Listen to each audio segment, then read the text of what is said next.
Item ಯಾವುದೇ ಇರಲಿ try ಮಾಡಿ ಆಚಿ ಚಿಕನ್ ಮಸಾಲಾ. ನಾಳೆ ವಿಧಾನ ಪರಿಷತ್ನ 7 ಸ್ಥಾನಗಳಿಗೆ ಚುನಾವಣೆ ಇದೆ. ಹೀಗಾಗಿ ರಾಜ್ಯದಲ್ಲಿ ರೆಸಾರ್ಟ್ ರಾಜಕಾರಣ ಜೋರಾಗಿದೆ.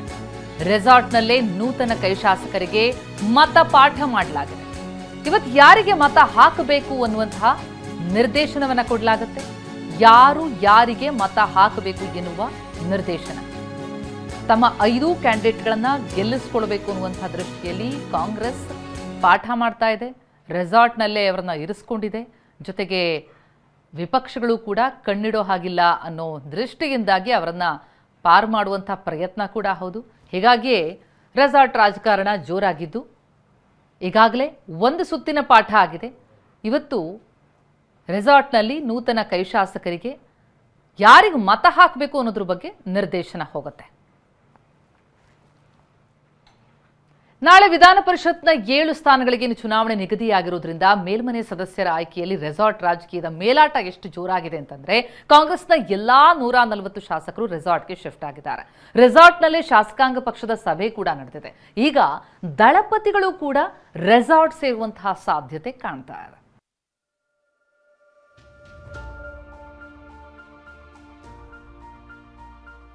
ಮೇಲ್ಮನೆ ಸದಸ್ಯರ ಚುನಾವಣೆಗೆ ರೆಸಾರ್ಟ್ ರಾಜಕೀಯದ ಮೇಲಾಟ.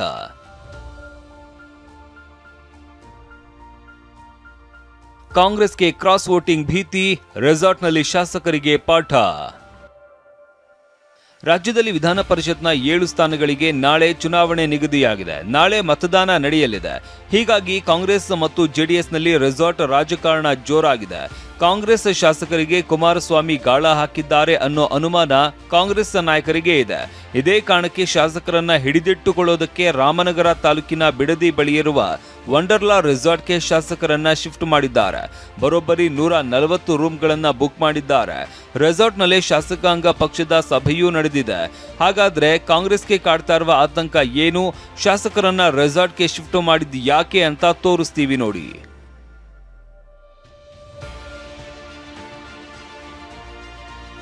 ರಾಜ್ಯದ ವಿಧಾನ ಪರಿಷತ್ನ 7 ಸ್ಥಾನಗಳಿಗೆ ನಾಳೆ ಚುನಾವಣೆ ನಡೆಯಲಿದೆ. ಈ 7 ವಿಧಾನ ಪರಿಷತ್ ಸ್ಥಾನಗಳಿಗೆ 8 ಮಂದಿ ಅಭ್ಯರ್ಥಿಗಳು ಸ್ಪರ್ಧೆಗೆ ಇಳಿದಿದ್ದಾರೆ.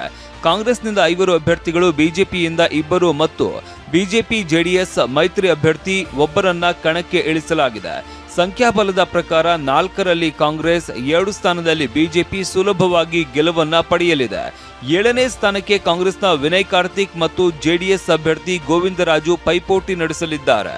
ಮೈತ್ರಿ ಅಭ್ಯರ್ಥಿ ಗೋವಿಂದರಾಜು ಗೆಲ್ಲಿಸುವುದಕ್ಕೆ ದಳಪತಿಗಳು ಶಾಸಕರಿಗೆ ಗಾಳ ಹಾಕಿದ್ದಾರೆ ಎನ್ನಲಾಗಿದೆ. ಕಾಂಗ್ರೆಸ್ನ 14 ಶಾಸಕರು, 3 ಪಕ್ಷೇತರರಿಗೆ ಗಾಳ ಹಾಕಿದ ಮಾಹಿತಿ ಇದೆ.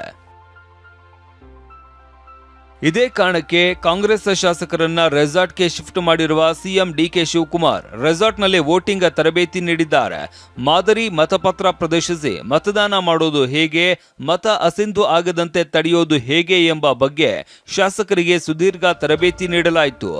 ಒಂದೇ ಒಂದು ಮತವು ಕೈ ತಪ್ಪದಂತೆ ಪಕ್ಕಾ ಲೆಕ್ಕಾಚಾರ ಹಾಕಲಾಗಿದೆ. ಮತದಾನದ ಪ್ರಕ್ರಿಯೆ ನಮ್ಮ ಒಂದು ಮಾಡರ್ನ್ ಬ್ಯಾಲೆಟ್ ಪೇಪರ್ ಕೊಟ್ಟಿದ್ದಾರೆ. ಒಂದಾದ ನಂತರ ಯಾರ್ಯಾರಿಗೂ ಎಷ್ಟೆಷ್ಟು ಮತ ಯಾರಿಗೆ ಹಾಕ್ಬೇಕಂತಕ್ಕಂಥದ್ದು ಕೂಡ ಸ್ವಲ್ಪ ಟ್ರೈನಿಂಗ್ ಕೊಡ್ತಕ್ಕಂಥದ್ದು ಮತ್ತು ಇನ್ನಿತರ ವಿಷಯಗಳ ಬಗ್ಗೆ ಕೂಡ ಚರ್ಚೆ ಆಗ್ತಕ್ಕಂಥದ್ದು, ಅದು ಅಧ್ಯಕ್ಷರ ಅಪ್ಪಣೆ ಮೇರೆಗೆ ಆಗ್ತಕ್ಕಂಥ ಚರ್ಚೆ ಕೂಡ ಇಲ್ಲಿ ನಡೀತದೆ. ಇವತ್ತಿನ ದಿವಸ CLPಯಲ್ಲಿ ಅಧ್ಯಕ್ಷರು ಮತ್ತೆ ಉಳಿದ ವಿಷಯಗಳ ಬಗ್ಗೆ ಕೂಡ ಚರ್ಚೆ ಮಾಡ್ತಾರೆ. ಇನ್ನು ರೆಸಾರ್ಟ್ ಸೇರಿರುವ ಕಾಂಗ್ರೆಸ್ ಶಾಸಕರು ನಮಗೆ ಯಾವುದೇ ಭಯ ಇಲ್ಲ ಅಂತಿದ್ದಾರೆ. ಸಂಘಟನೆಗೆ ಸಂಬಂಧಪಟ್ಟಂತ ಕೆಲವು ಚರ್ಚೆಗಳಿರುತ್ತೆ. ಮತ್ತು ಶಾಸಕರೆಲ್ಲ ಬಂದು ನಮ್ಮ ಮಿನಿಸ್ಟರ್ಸ್ನೆಲ್ಲ ಇಲ್ಲೊಂದು ಕಡೆ ಭೇಟಿ ಮಾಡಿ ಅವ್ರ ಜೊತೆ ಆರಾಮಾಗಿ ಒಂದು ದಿನ ಕಳೆದು ನಂತರ ಒಂದೇ ಸಲವಾಗಿ MLC ಎಲೆಕ್ಷನ್ ಹೆಂಗೂ ಇದೆ. ನನಗೆ ಗೊತ್ತಿರೋ ಪ್ರಕಾರ ಈಗ MLC ವೋಟಿಂಗ್ದು ಸಹಜವಾಗಿ ಈಗ ಯಾರಿಗೆ ವೋಟ್ ಹಾಕಬೇಕು ಅನ್ನೋ ಬೇಸಿಕ್ ಗೈಡೆನ್ಸ್ ಇದ್ದೇ ಇರುತ್ತೆ. ಅಂಥ ಭಯ ಏನಿಲ್ಲ, ಅಂಥ ಭಯ ಏನೂ ಇಲ್ಲ. ಕುಮಾರಣ್ಣ ಭಯ ಬೀಳಬೇಕು. ಬಿಕಾಸ್ ಕುಮಾರಣ್ಣ ಕಡೆಯವರು ನಮಗಾಗ್ತಾರೆ ಅನ್ನೋ ವಿಶ್ವಾಸ ನನಗಿದೆ. ಡಿಕೆ ಶಿವಕುಮಾರ್ ಮುಖ್ಯಮಂತ್ರಿ ಆದ ಬಳಿಕ ನಡೀತಾ ಇರುವ ಮೊಟ್ಟ ಮೊದಲ ಶಾಸಕಾಂಗ ಪಕ್ಷದ ಸಭೆ ಇದಾಗಿದೆ. ಸಭೆಗೂ ಮುನ್ನ ಕಾವೇರಿ ನಿವಾಸಕ್ಕೆ ತೆರಳಿದ ಸಿಎಂ ಡಿಕೆಶಿ ಮಾಜಿ ಸಿಎಂ ಸಿದ್ದರಾಮಯ್ಯ ಅವರನ್ನ ಭೇಟಿಯಾಗಿ ಚರ್ಚಿಸಿದ್ರು. ನಂತರ ಸಂಜೆ ರೆಸಾರ್ಟ್ನಲ್ಲಿ ಸಿಎಂ ಡಿಕೆಶಿ, ಮಾಜಿ ಸಿಎಂ ಸಿದ್ದರಾಮಯ್ಯ, ಕೆಪಿಸಿಸಿ ಅಧ್ಯಕ್ಷ ಬಿಕೆ ಹರಿಪ್ರಸಾದ್ ಹಾಗೂ ಉಸ್ತುವಾರಿ ರಣದೀಪ್ ಸಿಂಗ್ ಸುರ್ಜೇವಾಲಾ ಸಮ್ಮುಖದಲ್ಲಿ CLP ಸಭೆ ನಡೆದಿದೆ. ಶಾಸಕರು ಎಷ್ಟೇ ವಿಶ್ವಾಸದ ಮಾತುಗಳನ್ನಾಡಿದ್ರೂ ರಿಸ್ಕ್ ತೆಗೆದುಕೊಳ್ಳೋದಕ್ಕೆ ಸಿಎಂ ಡಿಕೆಶಿ ಸಿದ್ಧರಿಲ್ಲ. ಹೀಗಾಗಿ ಇವತ್ತು ಕೂಡ ಎಲ್ಲಾ ಶಾಸಕರು ರೆಸಾರ್ಟ್ನಲ್ಲಿ ವಾಸ್ತವ್ಯ ಹೂಡಲಿದ್ದಾರೆ. ನಾಳೆ ಬೆಳಗ್ಗೆ ರೆಸಾರ್ಟ್ನಿಂದಲೇ ಪ್ರತ್ಯೇಕ ತಂಡಗಳಾಗಿ ಶಾಸಕರನ್ನ ನೇರವಾಗಿ ವಿಧಾನಸೌಧಕ್ಕೆ ಕರೆತಂದು ಮತದಾನ ಮಾಡಿಸೋದಕ್ಕೆ ಭರ್ಜರಿ ಪ್ಲಾನ್ ಮಾಡಲಾಗಿದೆ. ಇನ್ನೊಂದೆಡೆ ಜೆಡಿಎಸ್ ಶಾಸಕರು ದೇವನಹಳ್ಳಿ ರೆಸಾರ್ಟ್ಗೆ ಹೋಗ್ತಾರೆ ಅನ್ನೋ ಮಾಹಿತಿ ಇದೆ. ಒಟ್ನಲ್ಲಿ ಪರಿಷತ್ ಕದನದಲ್ಲಿ ಯಾವ ಪಕ್ಷದ ರಣತಂತ್ರ ವರ್ಕೌಟ್ ಆಗಲಿದೆ ಅನ್ನೋದು ನಾಳೆನೇ ಗೊತ್ತಾಗಬೇಕಿದೆ. ಪ್ರಶಾಂತ್ ಜೊತೆ ಪ್ರಸನ್ನ, ಟಿವಿ9 ರಾಮನಗರ. ಇನ್ನು ಶಾಸಕಾಂಗ ಸಭೆಯಲ್ಲಿ ಎಸ್ಐಆರ್ ಬಗ್ಗೆ ಕೂಡ ತೀವ್ರವಾದಂತಹ ಚರ್ಚೆಯಾಗಿದೆ. ಸಿಎಂ ಡಿಕೆ ಶಿವಕುಮಾರ್ ನೇತೃತ್ವದಲ್ಲಿ ನಡೆದಂತಹ ಸಭೆ ಅದು. ಎಸ್ಐಆರ್ ಬಗ್ಗೆ ಸಿದ್ದರಾಮಯ್ಯ, ಡಿಕೆ ಶಿವಕುಮಾರ್ ಮತ್ತು ರಣದೀಪ್ ಸಿಂಗ್ ಸುರ್ಜೇವಾಲಾ ಎಚ್ಚರಿಕೆಯನ್ನ ಕೊಟ್ಟಿದ್ದಾರೆ. ಶಾಸಕರಿಗೆ ಎಚ್ಚರಿಕೆ ವಹಿಸಿ ಎನ್ನುವಂತಹ ಸೂಚನೆಯನ್ನ ನೀಡಲಾಗಿದೆ. ಹಾಗೆ ಬ್ಲಾಕ್ ಮಟ್ಟದ ಮತದಾರರು ಕೈಬಿಟ್ಟು ಹೋಗದಂತೆ ಗಮನ ಕೊಡಿ, ನಿಮ್ಮ ಕ್ಷೇತ್ರಗಳಲ್ಲಿ ತಂಡಗಳನ್ನು ರಚನೆ ಮಾಡಿ, ನಿಗಾ ವಹಿಸಿ. ಕರ್ನಾಟಕದಲ್ಲಿ ಎಸ್ಐಆರ್ ನೆಪದಲ್ಲಿ ಕಾಂಗ್ರೆಸ್ ಟಾರ್ಗೆಟ್ ಆಗ್ತಾ ಇದೆ.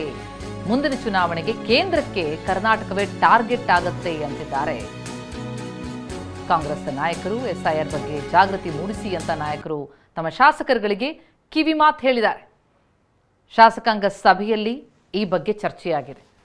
ಒಂದು, ನಾಳೆ ನಡೆಯಲಿರುವಂತಹ ಪರಿಷತ್ ಚುನಾವಣೆಯ ವಿಚಾರಕ್ಕೆ ಸಂಬಂಧಪಟ್ಟಂತೆ ಒಂದಿಷ್ಟು ಗೈಡೆನ್ಸ್, ಅದರ ಜೊತೆಗೆ ಎಸ್ಐಆರ್ ಬಗ್ಗೆ ಸಿದ್ದರಾಮಯ್ಯ, ಡಿಕೆ ಶಿವಕುಮಾರ್, ಸುರ್ಜೇವಾಲಾ ಮೂವರು ಕೂಡ ಶಾಸಕರಿಗೆ ಎಚ್ಚರಿಕೆ ವಹಿಸಿ ಎನ್ನುವಂತಹ ಸೂಚನೆ ಕೊಟ್ಟಿದ್ದಾರೆ.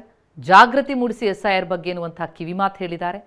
ಜೊತೆಗೆ ಮುಂದಿನ ಚುನಾವಣೆಗೆ ಕೇಂದ್ರಕ್ಕೆ ಕರ್ನಾಟಕ ಟಾರ್ಗೆಟ್ ಆಗುತ್ತೆ, ಅದರಲ್ಲೂ ಕೂಡ ಕಾಂಗ್ರೆಸ್ ಟಾರ್ಗೆಟ್ ಆಗ್ತಾ ಇದೆ ಎಸ್ಐಆರ್ ನೆಪದಲ್ಲಿ, ನಿಮ್ಮ ಕ್ಷೇತ್ರದಲ್ಲಿ ತಂಡ ರಚನೆ ಮಾಡಿ ನಿಗಾ ವಹಿಸಿ ಅನ್ನೋದು ಒಂದು ಸೂಚನೆ.